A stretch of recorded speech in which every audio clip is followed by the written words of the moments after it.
Hi, thank you for joining us on this episode of Sports Bets for Free. My name is Scott Jenkins, your host, just a local sports bettor here in Phoenix, Arizona. And hopefully today with our picks and your picks, it's going to be another profitable day for you.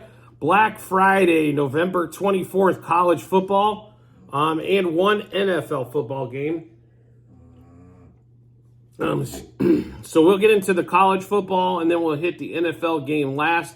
First ever Black Friday game for the NFL. This is a normal tradition for college football. There'll be a slate of, looks like about 10, 12 games or so on college football. We do like quite a few of these, so we'll get into the meat and potatoes and let's make some money. TCU, Oklahoma, at OU 10-point favorite, 63.5 total. We are not on this particular game. Not sure about Dylan Gabriel, quarterback situation, all that kind of fun stuff. So we are going to stay away from that one. Next game, though, we are in on is Iowa at Nebraska. Lowest total on the board, probably maybe in history at 26. Wow. So my question is how do you turn down points here? So we really can't. But we do like Iowa quite a bit. So we are going to take the money line in this one, actually. So we'll get into those bets. Iowa money line first quarter. Iowa money line first half, and Iowa money line for the game. One more time, Iowa money line first quarter, first half, and for the game. One quick note, if you did miss the earlier episode for Thanksgiving games, we will give you that Ole Miss one more time. We do like the over in the Ole Miss Mississippi State game. So Ole Miss over 12.5 total first quarter, over 27.5 total first half, and over 54 for the game. One more time, Ole Miss, Mississippi State, over 12.5 total first quarter, over 27.5 total first half, and over 54 for the game. Next game up on the Black Friday slate, Miami, Florida, Boston College.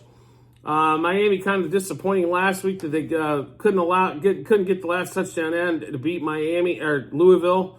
Boston College has been probably, you could say, disappointment all season long. We are going to stay away from that one. We are on the next game, though. Memphis at Temple. Memphis currently a 13-point road favorite. 64 total in this one. We got this one like on Monday. It was at 11. I still like Memphis at 13 on this one. But we're going to take Memphis minus 3.5 first quarter, minus 6.5 first half, and minus 11 for the game. If you want to buy an alternate line, you can here, but I think you should still be good at 13 as Memphis can score in bunches and Temple cannot, to put it mildly. So Memphis minus 3.5 first quarter, 6.5 first half, and minus 11 for the game. Next game up, Toledo, Central Michigan.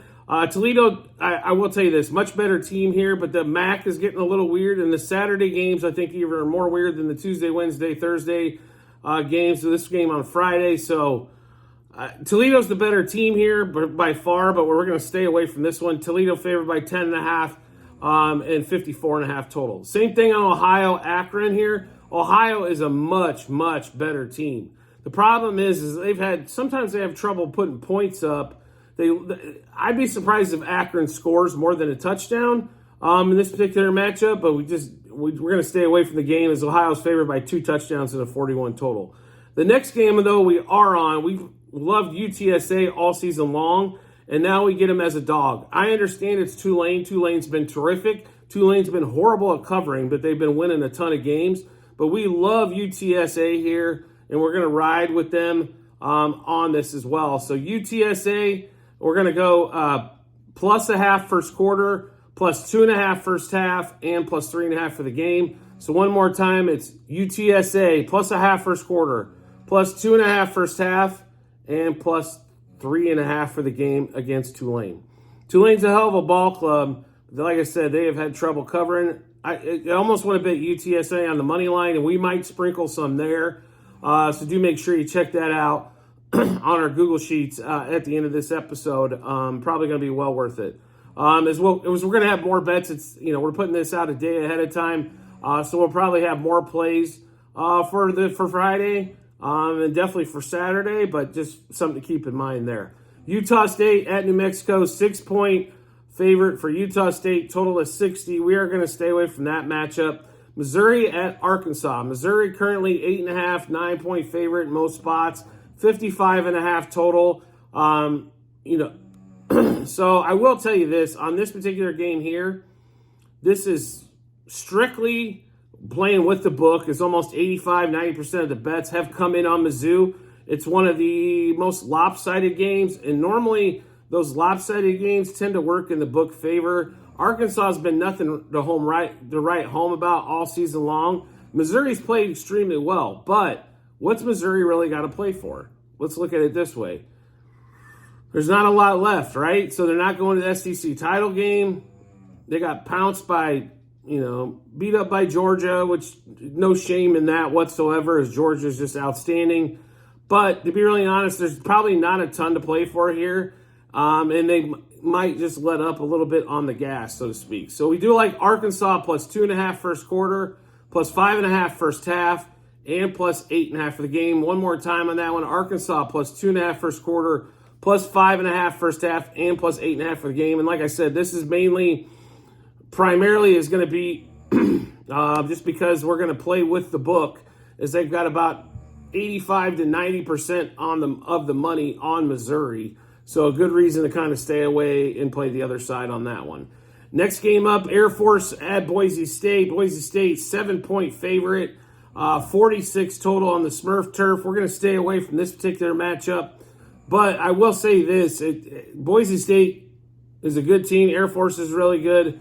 Air Force was ranked in the top 20 there for a minute until that loss to Army on there. But the Smurf turf, that should be an interesting game, though, to say the least. Next game up, Texas Tech it looks like in Austin.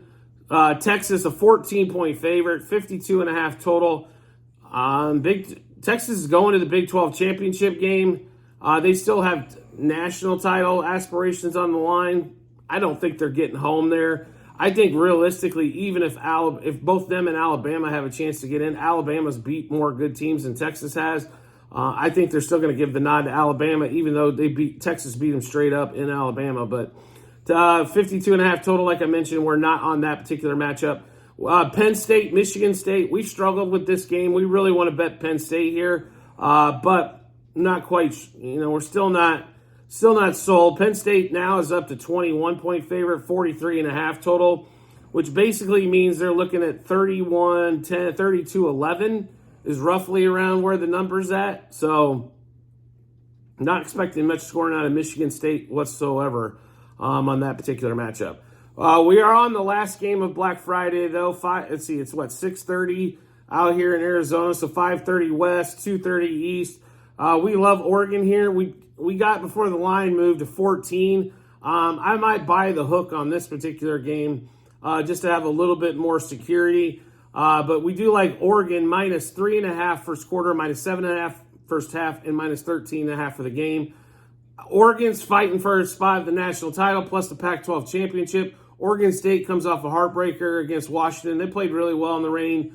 Washington has too much firepower in the first half for them. But offensive line-wise, here's the deal. So normally Oregon State wins because their lines are better on the offensive, defensive side, which is a real joy to watch, to be really honest, to watch good offensive lines play. Because in the NFL or in college football, there's so many poor ones that it just turns into chaos. But I will say this, Oregon has the lines that can kind of compete with Oregon State, plus a lot more skilled players. And they have a 29,000-year-old quarterback in Bo Nix. And I will state this here today. We're going to have another couple college football shows, and bets. But there is no way that a sixth-year player should ever win the Heisman Award. And Nix has not played better than Penix. Nix lost to Penix. He played decently in that game. He played good. I'm not going to deny that. He might have played, Penix had a couple down games, but they still won. So I don't understand why all of a sudden, he's the big Heisman favorite. I think Penix has been the overall better quarterback for the season. He had a couple bad games, but they weren't bad enough to lose. So I just don't understand how. I've watched Bo Nix for 6 years. I'm tired of watching Bo Nix. 4 years at Auburn, he was an absolute disaster. 2 years at Oregon because Oregon has Great offensive lines normally, and all these scat back type players that you can't ever seem to tackle in space. I'm just tired of watching Bo Nix. There's no way he should win the Heisman on this, being a 6-year. But I do believe Oregon's going to win by probably 3 touchdowns against Oregon State. So, what I like and what I bet on sometimes are 2 totally different things. Obviously, we're here to make money. That's what the betting part's about. If I was just here frivolously, I'd bet Oregon State in this one and hope they crush them. But Oregon minus 3.5 first quarter, minus 7.5 first half, and minus 13.5 for the game. So we're going to run through all of these plays really quick one more time. Thursday and Friday, we don't have a ton. We get a lot more on Saturday. So the Thursday game is Ole Miss over 12.5 total first quarter, over 27.5 total first half, and over 54 in the game. Iowa money line first quarter, first half, and game. UTSA plus a half first quarter, plus 2.5 first half, plus 3.5 for the game. Memphis minus 3.5 first quarter, minus 6.5 first half, and minus 11 for the game. Arkansas plus 2.5 first quarter, plus 5.5 first half, and 8.5 for the game. And then Oregon to finish out the day, minus 3.5 first quarter, minus 7.5 first half, and minus 13.5 for the game. Just to give you a heads up, like for Saturday, everybody's talking Michigan, Ohio State. They should. That's the game of the day. We like the under in that game. We don't like the side. I think this game's going to be a lot closer than it has been in years past because I think both defenses are stout. And normally when both defenses are stout, there's not a lot of scoring. The game stays close. We love SMU tomorrow, or on Saturday, sorry. We love Auburn with the points. I don't think they're winning straight up. But Iron Bowls are normally close, especially when they're at Auburn. So, and the little trinket for tomorrow, Jacksonville State will be our best bet for Saturday. So keep that in mind. We like Miami, Ohio. We like Syracuse. We like Baylor. We like Cincinnati, Nevada. And the night game, we rarely play Hawaii games, but we love Hawaii as well to finish out Saturday. So just a little bit of a heads up. You can check those out, as we're going to mention here at the end of this episode in the comments section on the Google Sheets. You can check out all of our bets, what juice we got those at, how many units, and what book we placed those at. It'll even give you the results from Tuesday night from Bowling Green. We swept that one with minus 1.5 all the way, first quarter, first half, and game. And we also got the Buffalo game. We got the we got the first quarter and the game portion right. We just missed the half as they went a little over at halftime. But with 5-1 on Tuesday, and then we've got Thursday, Friday action, which we just gave you, and then we'll come back and give you Saturday action here before too long. We just want to make sure we finish those up. You can see the bets, though, we've already made. The juice, we got them at units and book as we post those basically as we bet them. Otherwise, I would go absolutely insane. So as we bet games that come out there, so checking those Google Sheets will help you out, even give you maybe a couple days ahead of time on some of these games. So make sure you check that out when you get some time. And as always, if you could subscribe and get notifications to the YouTube channel. So when we drop our bets, you get those first. Makes life really simple. Once you're subscribed, you turn those notifications on. Sends an alert to your phone or your device. Let you know Sports Bets for Free has dropped some bets and give you plenty of time to match those up with your bets and give you that ton of confidence into the betting app or betting window we need in order to make some money. Because that's what we are here for, folks. We love talking sports, but we like making money more. So I do appreciate everybody's support as always and look forward to seeing you on the next episode.